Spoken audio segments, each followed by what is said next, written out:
quedado, en este caso en revisar la Revolución Mexicana, ¿no? Más o menos que fue un proceso que duró desde los años 1910 hasta aproximadamente 1920, ¿ok? Pero en el otro continente, o sea, en Europa, ya empezaba en ese caso a desarrollarse otro proceso relevante, ¿ok? Tristemente relevante, no es que fuera algo pues, wow, ¿no? Fue tristemente relevante. Toda guerra siempre es un evento trágico. ¿Por qué? Porque en este caso siempre va a costar vidas humanas que no pidieron estar presentes en ese momento, en esa área. Cualquier tipo de conflicto, incluso el de ahora, entre Rusia y Ucrania, es un evento trágico, ¿ok? Más allá más allá en este caso de los sustentos por uno o por otro bando, ¿correcto? Entonces, en Europa, recuerden que cuando yo estudié segundo bimestre estudiamos un periodo que se llamó la paz armada, ¿no? Que era en este caso un periodo donde no habían ataques, pero en este caso las potencias europeas se iban poco a poco armando, iban gastando sus presupuestos en armamento militar, en tecnología militar de la época. Bien, entonces todo ese proceso de la paz armada desencadena en este caso en lo que conocemos como la Primera Guerra Mundial, ¿no? Que fue en este caso, se desarrolló entre los años de 1914 a 1916, ¿ok? ¿Cómo era el panorama general de los países europeos antes de la Primera Guerra? O sea, vamos a hablar más o menos entre los años 1910, 11 al 14. ¿Cómo llegaban las potencias europeas, las más grandes, a este periodo de conflicto armado? ¿Ok? En este caso, la carrera imperialista entre las potencias mundiales tuvo como protagonistas primero a Gran Bretaña, o sea, al Reino Unido, ya consolidado como potencia de primer orden y primera potencia económica del siglo XIX. Ya, o sea, en este caso era como los Estados Unidos ahora, ¿no? O sea, en este caso, de primera referencia económica. Ya, igual, así, con sus buenas y malas, o sea, con una gran economía, pero también con una serie de políticas bastante que iban en contra del progreso.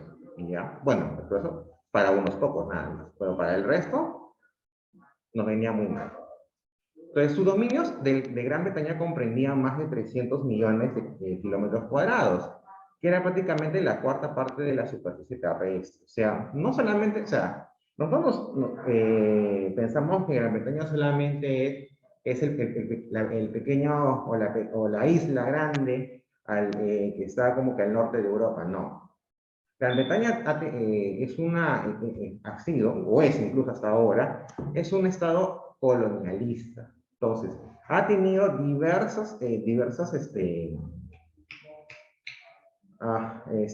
diversas colonias alrededor del mundo y en diversos continentes. Por ejemplo, uno de los más conocidos aquí en América Latina es en este caso los territorios al sur del continente que se llaman las Islas Malvinas, o ellos le dicen las Islas Falkland, ¿ok? Pero para nosotros, para los latinoamericanos siempre serán Malvinas. Pero bueno, esa es otra historia, que lamentablemente no les podré contar en este año. De repente el siguiente año con los que continúe sí vamos a hablar mucho de las Islas Malvinas. Pero bueno, esa es otra historia. Entonces, en este caso, Gran Bretaña tenía, o sea, en ese momento era un imperio colonialista. Entonces tenía muchos territorios coloniales, no solamente en Europa, sino también en todo el mundo. Por ejemplo, los más grandes, o de los más grandes, por ejemplo, son los que ahora son los países de Australia y Nueva Zelanda. Si se dan cuenta, cuando hemos enfrentado a Australia, ustedes no veían la bandera de Australia y veían ahí un pequeño pedacito que parece como la bandera de Reino Unido. Es porque en este caso Australia fue colonia de Reino Unido también. Nueva Zelanda también. Dense cuenta de esos detalles. ¿Ya? Ahora, actualmente esos dos países son ya independientes, ¿no?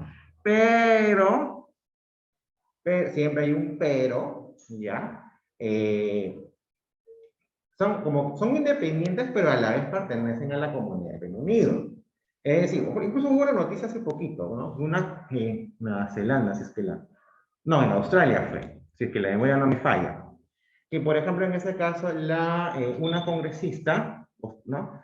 Sí, una aspirante que había ganado su ubicación en el Congreso de Australia, que era representante de las comunidades originarias, o sea, de las primeras comunidades que se asentaron en ese territorio, ya no quería jurar lealtad a la reina de Inglaterra.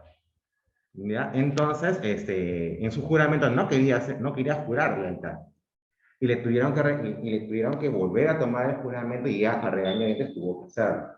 ¿Ya? Entonces, hasta el momento, si bien hay cierta independencia de varios territorios que fueron parte de la colonia de Reino Unido, ¿ya? Pero en muchos casos aún todavía siguen perteneciendo. Son independientes, autónomos, pero siguen perteneciendo en este caso a la comunidad del Reino Unido. ¿Ok? Eso sí, es un poquito raro, pero así se están establecidos actualmente. Dime, Lina, dime. ¿Ah? ¿Sí estás grabando? Sí, en la parte de arriba, mira. En la parte de aquí, ahí no ves ahí un punto rojo gigante, ya porque está grabando. Ya, entonces, en Alemania, ya Alemania quedó rezagada en cuanto a territorios, al control de territorios y colonias en el mundo. Sus territorios sumaban un total de 2.400.000 kilómetros cuadrados, pero entonces aspiraba en ese momento a más territorio, porque así lo requerían sus industrias. Recuerden, los mercados cuando me quedan chicos tengo que expandirlos. El capitalismo es expansión de mercados.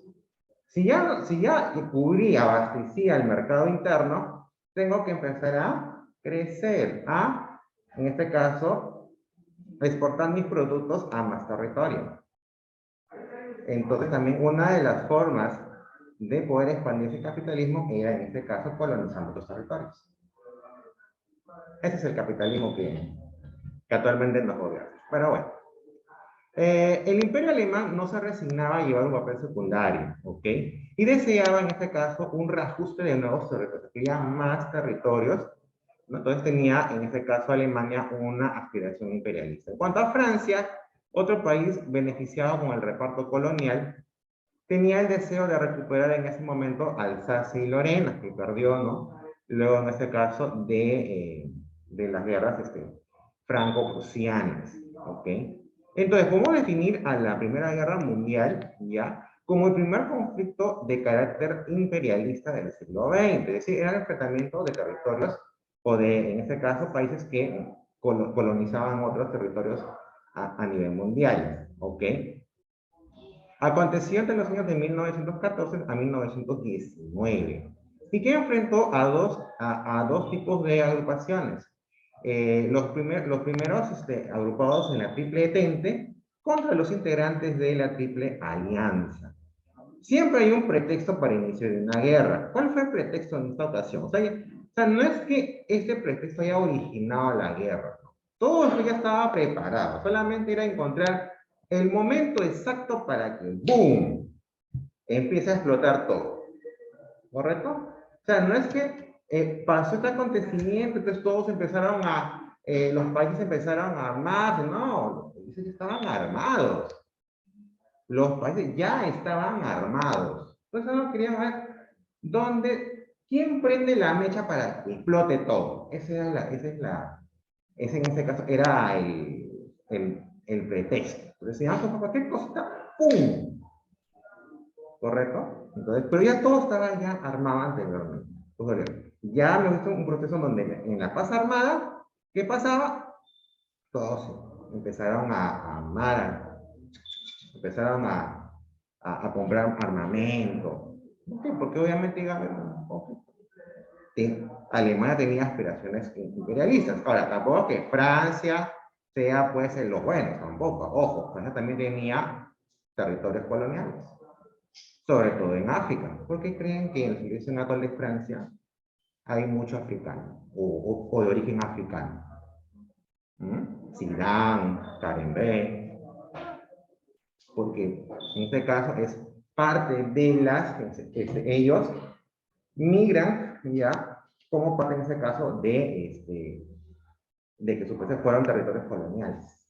¿Ok? O sea, ojo, tampoco que Francia sea, que sea el país de las libertades, sí, en la teoría, pero no necesariamente. O sea, acá nadie, y repito nuevamente acá, nadie es Santa Paloma. ¿Ok?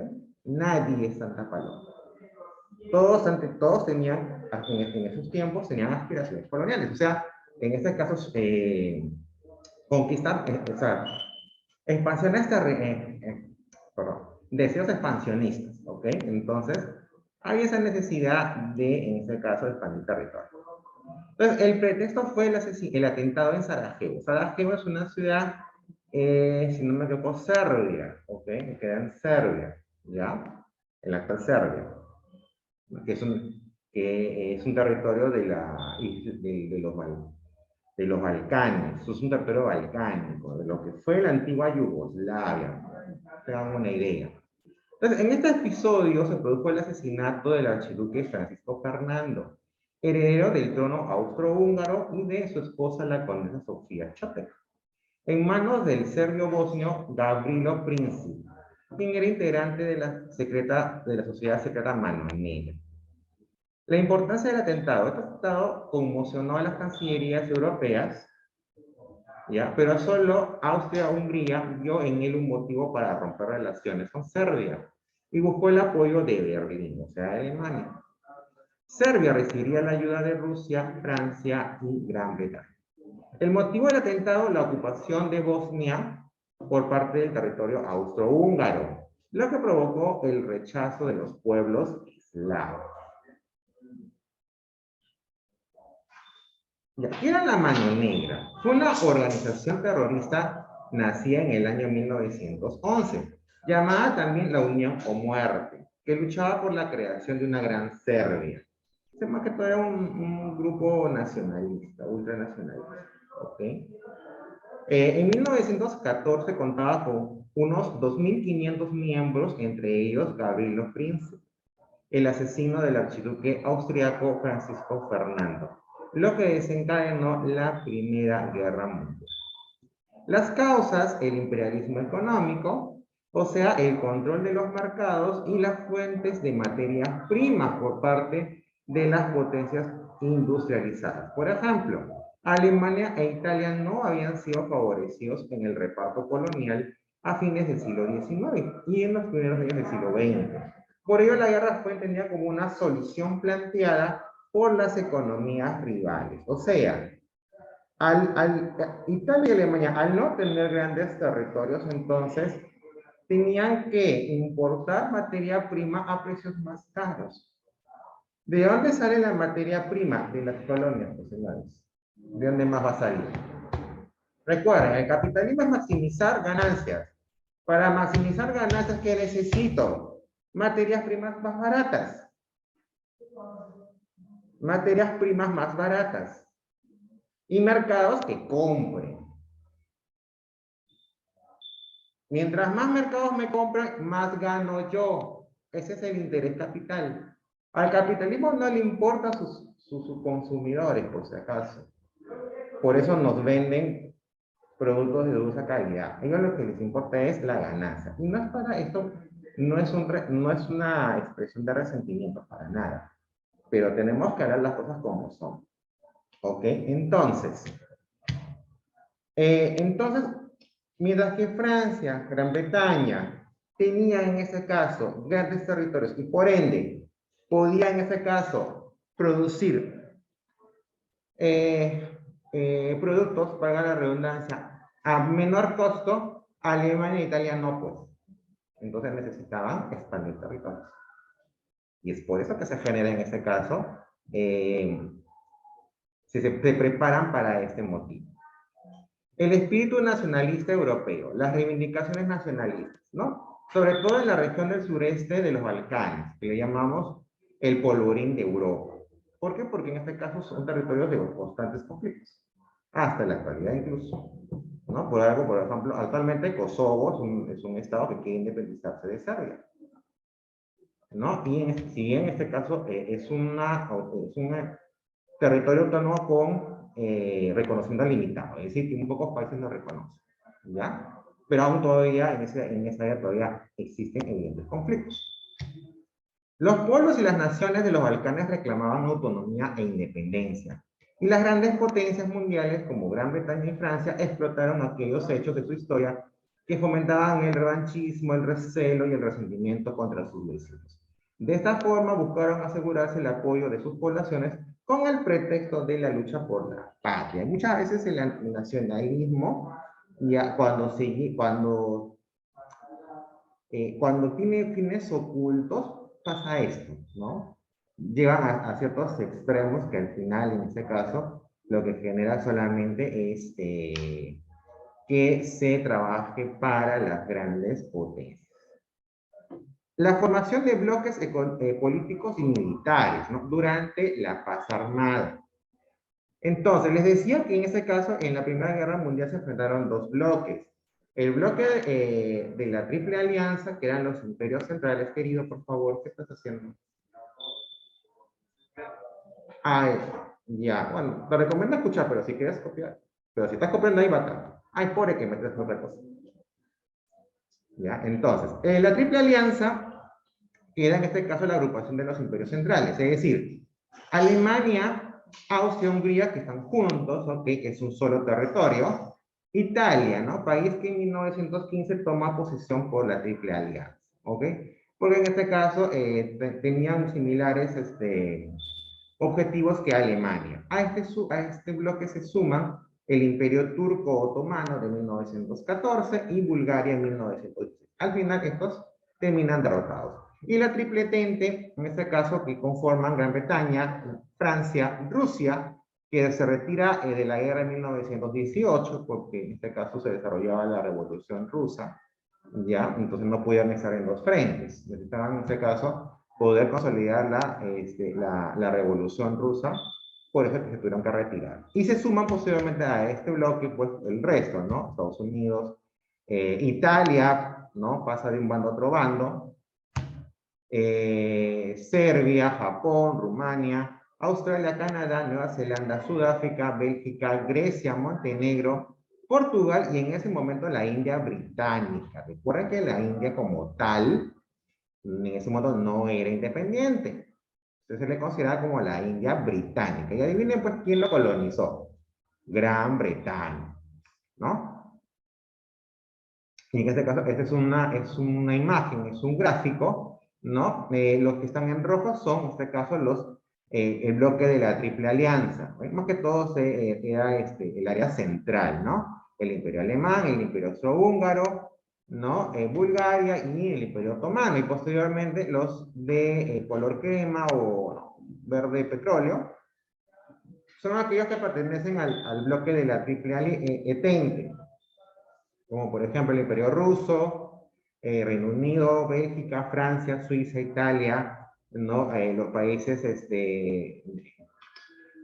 de los Balcanes como Serbia en esta área, ¿no? Serbia, Montenegro, Albania, no, Serbia, Montenegro, perdón, ¿ya?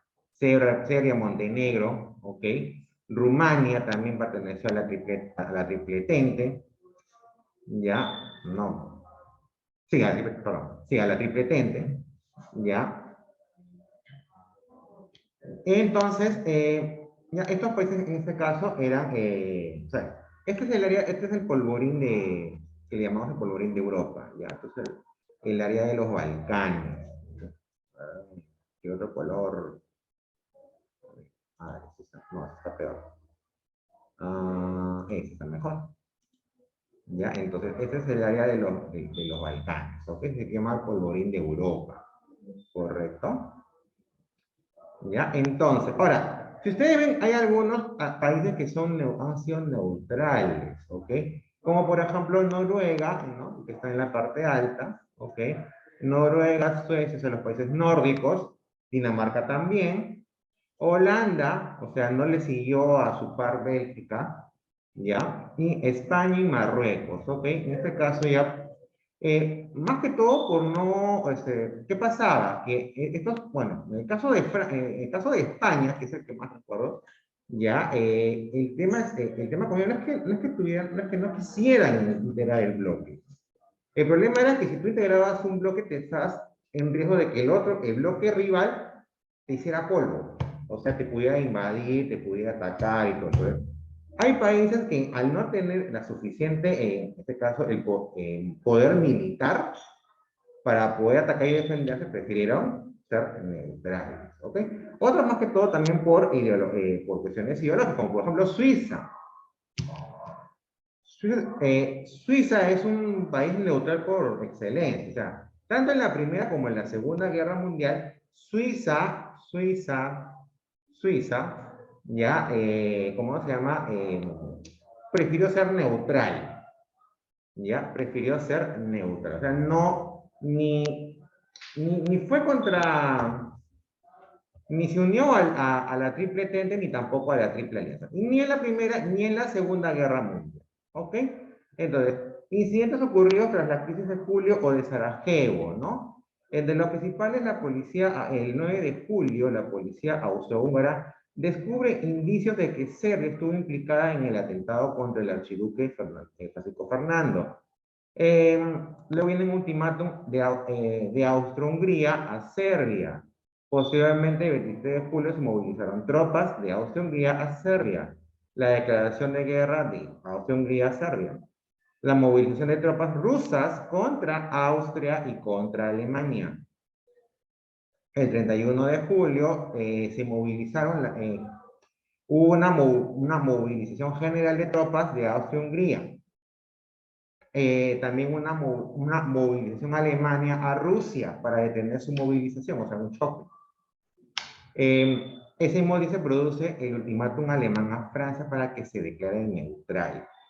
La movilización general de Francia, aliada de Rusia. Alemania le declara la guerra a Rusia. Declaración de guerra de Alemania a Francia. El 4 de agosto, Bélgica rechaza el ultimátum alemán sobre el uso de su territorio. Posteriormente, Alemania invade Bélgica. Y Gran Bretaña declara la guerra a Alemania por la invasión de Bélgica. ¿Ok? Los primeros movimientos en el frente occidental, o sea, en este lado, ya, en este lado. ¿Okay? ¿Ya? Cuando hablamos del lado occidental de Europa, hablamos de este lado. Ya, incluso incluyendo Alemania. El lado oriental son, en este caso, el lado ruso y el área de los Balcanes. ¿Okay? Este mouse lo detesta, pero bueno. Seguimos. Entonces, Alemania aplica el plan Schlieffen, que es elaborado por el jefe del Estado Mayor de Alemania, Alfred von Schlieffen, cuyo primer objetivo fue atacar y derrotar a Francia a través de la invasión de Bélgica. El segundo paso fue neutralizar a Inglaterra y luego derrotar a Rusia.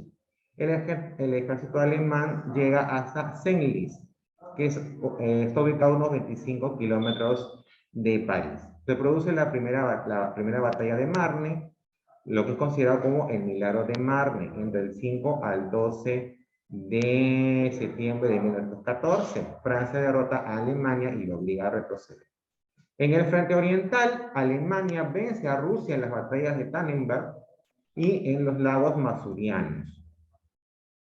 La segunda fase del conflicto, conocido como guerra del desgaste o guerra de trincheras, se trataba de una modalidad bélica en la que los soldados debieron luchar en situaciones infrahumanas, sumergidos en profundas excavaciones o llamadas trincheras, en medio de las ratas y el lodo, conformando efectivas líneas defensivas. Fue una modalidad de guerra que no convenía a Alemania, debido al mayor poder económico de los países de la Entente para poderla resistir, o sea, para la resistencia, ¿no? Se inició la guerra química. Alemania emplea gases tóxicos en la segunda batalla de Ypres, esto en Bélgica. Se enfrentan principalmente Gran Bretaña y Francia contra Alemania. En la guerra submarina declarada por Alemania en 1915 se inició un bloqueo sobre las Islas Británicas. Se produce el hundimiento del transatlántico Lusitania a manos de un submarino alemán. Ahí mueren 1.198 civiles, de los cuales 128 eran, en este caso, estadounidenses. A partir de ahí, Estados Unidos interviene en la Primera Guerra Mundial. En la batalla de Verdun, en Francia, Francia logra derrotar a Alemania. El ejército francés fue dirigido por Henri Pétain. Esta batalla es considerada como la más sangrienta de la Primera Guerra Mundial.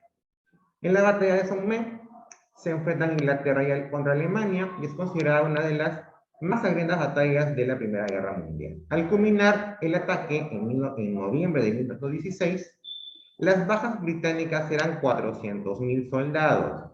Los franceses perdieron 200.000 y los alemanes 500.000. Sumen todo y es casi un poquito, es 1.100.000 de personas muertas en una batalla. Qué absurdo. Qué lamentable y qué absurdo. 1.000.000 de vidas humanas perdidas en una batalla.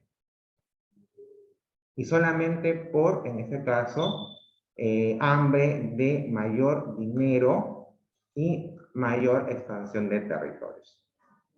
Y hasta ahora este mensaje no se aprende. ¿Ok? Bien, muchachos, vamos a establecer unos 5 minutos